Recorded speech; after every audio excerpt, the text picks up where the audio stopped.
નમસ્કાર. આજના આ ખાસ સમજૂતી સત્રમાં આપણે એક બહુ જ રસપ્રદ વિષય પર વાત કરવાના છીએ. જુઓ, ભાષા એ માત્ર શબ્દોનો ઢગલો નથી ખરું ને? એ તો એક એવું જબરદસ્ત સાધન છે જે આપણા ચોક્કસ હેતુઓથી ચાલે છે. આપણે જે કંઈ પણ બોલીએ કે લખીએ છીએ એની પાછળ કોઈક ને કોઈક ઈરાદો છુપાયેલો હોય છે. આજે આપણે વાક્યના પ્રયોજનલક્ષી પ્રકારો વિશે ઊંડાણપૂર્વક વાત કરીશું. ભાષાનું આ આખું માળખું કેવી રીતે કામ કરે છે તે સમજવું ખરેખર અદ્ભુત છે. તો ચાલો આ પાયાના ખ્યાલને સમજીએ. જ્યારે પણ આપણે કંઈ બોલીએ કે લખીએ છીએ ત્યારે એ વાક્યને એક ચોક્કસ કામ સોંપાયેલું હોય છે. આપણો હેતુ શું છે એના આધારે વાક્યોના પ્રકાર પડે છે. વાક્ય માત્ર માહિતી જ નથી આપતું, એ ક્યારેક પ્રશ્ન પૂછે છે તો ક્યારેક આદેશ પણ આપે છે. અને હા, આપણું ખાસ ધ્યાન એ વાત પર રહેશે કે આ સત્રમાં દરેક વસ્તુ ઉદાહરણ સહિત લખેલી છે, જેથી માત્ર ચિત્રો કે આકૃતિઓથી જ નહીં પણ નક્કર લખાણ અને ઉદાહરણોથી વાત બરાબર મગજમાં બેસી જાય. તો આજે આપણે શું જોવાના છીએ, ફટાફટ એની રૂપરેખા જોઈ લઈએ. પહેલા ભાષાના પ્રયોજનલક્ષી વાક્યો, પછી હકીકત અને માહિતી, ત્યારબાદ પ્રશ્નો અને આજ્ઞાઓ, પછી કર્તવ્ય અને લાગણીઓ, અને છેલ્લે આ બધું યાદ રાખવા માટે એક ઝડપી પુનરાવર્તન કોષ્ટક જોઈશું. તો ચાલો શરૂઆત કરીએ આપણા પહેલા વિભાગથી, ભાષાના પ્રયોજનલક્ષી વાક્યો. સૌથી પહેલો અને સાવ સરળ પ્રકાર એટલે નિર્દેશાર્થ વાક્ય, જેને આપણે વિધાન વાક્ય પણ કહીએ છીએ. આનો સીધો સાદો અર્થ શું છે? તો કે કોઈ પણ હકીકત, ઘટના કે સ્થિતિનું સીધું કથન. બસ ખાલી ને ખાલી માહિતી આપવી એ જ આનો હેતુ. અને એની પાક્કી ઓળખાણ એટલે વાક્યના અંતે આવતું પૂર્ણવિરામ. આ માહિતી હકારાત્મક પણ હોઈ શકે ને નકારાત્મક પણ. હવે સ્ક્રીન પર લખેલા આ ઉદાહરણો જુઓ. ગાંધીજીએ સત્ય અને અહિંસાનો માર્ગ અપનાવ્યો અને ગુજરાતની જીવાદોરી નર્મદા નદી છે.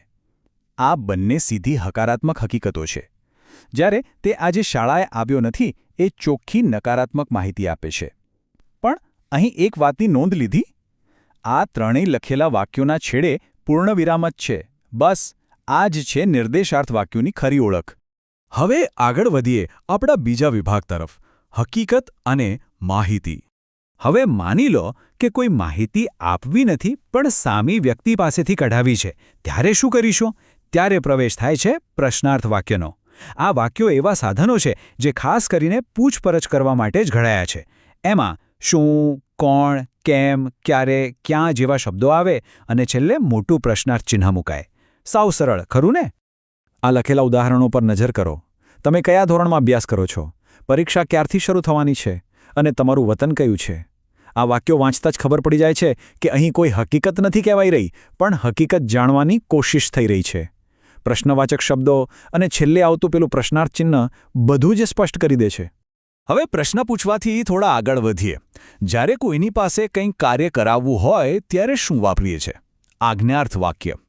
આ વાક્યો દ્વારા કોઈને આજ્ઞા, વિનંતી, સલાહ કે સૂચના આપવામાં આવે છે. આ વાક્યમાં જરાક ભાર કે દ્રઢતા જોવા મળે છે, કારણ કે એનો ઉદ્દેશ્ય જ કોઈ કાર્યને દિશા આપવાનો છે. જુઓ, આજ્ઞાર્થ વાક્ય માત્ર કડક આદેશ આપવા માટે જ નથી હોતું. આ લખેલા ઉદાહરણો વાંચીશું એટલે એનો આખું વ્યાપ સમજાઈ જશે. તમારો વર્ગખંડ સાફ રાખો, આ એક સીધી સૂચના થઈ. પણ મહેરબાની કરીને મને તમારી ચોપડી આપો, આ એકદમ નમ્ર વિનંતી છે. અને રોજ સવારે વહેલા ઉઠવું જોઈએ, આ એક સરસ મજાની સલાહ છે. કાર્ય કરાવવાના રસ્તાઓ કેટલા અલગ અલગ છે જુઓ. હવે પહોંચ્યા છીએ વિભાગ 3 પર, પ્રશ્નો અને આજ્ઞાઓ. હવે જે વાક્ય આવે છે ને એ થોડું અલગ છે, વિધ્યર્થ વાક્ય, જેને કર્તવ્યવાચક પણ કહી શકાય. આ એવા વાક્યો છે જે કોઈ ફરજ, નૈતિકતા કે સામાન્ય નિયમ બતાવે છે. અને આને ઓળખવાની સૌથી સરળ રીત કઈ ખબર છે? ક્રિયાપદની પાછળ લાગતા પ્રત્યયો, જેમ કે વો, વી, વો. દાખલા તરીકે કરવું, વાંચવું, જવું. આ વાક્યો આપણને સાચું નૈતિક આચરણ શીખવે છે. આ લખેલા ઉદાહરણો જુઓ એટલે ખ્યાલ આવશે કે ભાષા કેવી રીતે આપણામાં જવાબદારીનો ભાન કરાવે છે. આપણે હંમેશા વડીલોને પૂજ્ય ગણવા કે પછી ક્યારે અસત્ય બોલવું નહીં. અહીં ગણવા અને બોલવું આ શબ્દો કોઈ કડક આદેશ નથી આપતા, પણ સમાજમાં કેવી રીતે વર્તવું જોઈએ તેનો એક આદર્શ નિયમ અને આપણી સામાજિક ફરજ દર્શાવી રહ્યા છે. હવે આ બે વાક્યોને સામસામે મૂકીને સમજીએ. ડાબી બાજુ લખ્યું છે, તમારો વર્ગખંડ સાફ રાખો. આ પરિસ્થિતિ મુજબનો સીધો આદેશ છે, એટલે કે આજ્ઞાર્થ વાક્ય. જ્યારે જમણી બાજુ છે, દેશની સંપત્તિનું રક્ષણ કરવું એ આપણી ફરજ છે. આ કોઈ સીધો હુકમ નથી, પણ એક વ્યાપક નૈતિક જવાબદારી છે, એટલે કે વિદ્યર્થ વાક્ય. વાક્ય રચના કેવી રીતે આખો અર્થ બદલી નાખે છે એ જોવું ખરેખર મજેદાર છે. હવે વાત કરીએ આપણે અચાનક ઉભરાઈ આવતી તીવ્ર લાગણીઓની. ઉદ્ગાર વાક્ય આ ભાષાનું સૌથી ઉર્જાવાન સ્વરૂપ છે. આશ્ચર્ય, ખુશી, દુઃખ કે ગુસ્સો, જ્યારે આ બધું અચાનક બહાર આવે ને ત્યારે આ વાક્યો બને છે. એમાં વાહ, અરે, શાબાશ જેવા શબ્દો વપરાય છે. અને સૌથી અગત્યનું, વાક્યના અંતે લાગતું પેલું ઉદ્ગાર ચિહ્ન. આ એક ચિહ્ન વાક્યમાં જાણે પ્રાણ પૂરી દે છે. જરા આ લખેલા ઉદાહરણોને લાગણી સાથે વાંચો. વાહ, કેટલું સુંદર દ્રશ્ય છે! આમાં સીધો આનંદ દેખાય છે. અરે રે, બિચારો પડી ગયો, અહીં દુઃખ છલકાય છે. અને શાબાશ, તે તો કમાલ કરી દીધી. આ સાંભળીને કોઈને પણ પ્રોત્સાહન મળી જાય. જુઓ, માત્ર એક ઉદ્ગાર ચિહ્ન અને ભાવના દર્શાવતા શબ્દો આ લખાણને કેટલું જીવંત બનાવી દે છે. તો આ હતો આપણો વિભાગ 4, કર્તવ્ય અને લાગણીઓ. તો ચાલો અત્યાર સુધી જે શીખ્યા એનું એક ફટાફટ ઝડપી પુનરાવર્તન કરી લઈએ. આ કોષ્ટક જુઓ.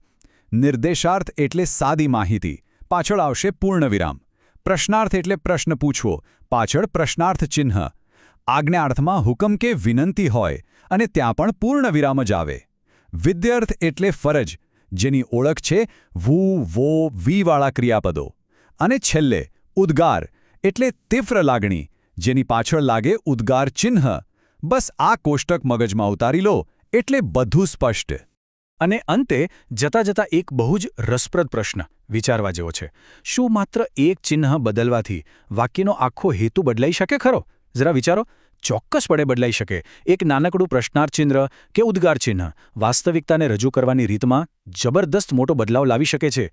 ભાષાના આ અદ્ભુત સાધનો જો સમજાઈ જાય ને તો આપણો સંવાદ વધુ ચોક્કસ અને અસરકારક બની જાય. આજના આ સમજૂતી સત્રમાં જોડાવા બદલ આપ સૌનું ખૂબ ખૂબ આભાર.